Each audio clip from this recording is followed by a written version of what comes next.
కురుక్షేత్రంలో కౌరవులు అధర్మం సైడ్ ఉన్నారని తెలిసి కూడా కర్ణుడు ఫ్రెండ్షిప్ కోసం అని కౌరవుల సైడ్ నుంచి యుద్ధం చేస్తాడు. ఒక రోజు కర్ణుడు రథచక్రం కుంగిపోయి రథం కదలకుండా అయిపోతుంది.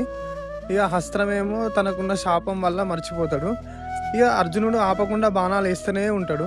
అప్పుడు కర్ణుడు అంటాడు, అర్జున, నువ్వేమో రథం పైన ఉన్నావు, నేనేమో నేలపైన ఉన్నా, నా రథమేమో కదిలే స్థితిలో లేదు, నేనేమో యుద్ధం చేసే స్థితిలో లేను, నీకో శ్రీకృష్ణుడికో భయపడి నేను ఈ మాట అంటలేను, ధర్మం ప్రకారం నువ్వు బాణప్రయోగం ఆపు అని అంటే శ్రీకృష్ణుడు అంటాడు, కర్ణ, ఇప్పుడు గుర్తుకొచ్చిందా నీకు ధర్మం?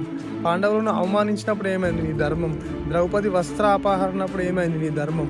నీకు గుర్తొచ్చినప్పుడు కాపాడేది కాదు ధర్మం అంటే, నువ్వు అనుసరిస్తే నిన్ను కాపాడుతుంది అని చెప్పి అర్జున బాణప్రయోగం ఆపకు అని చెప్తాడు.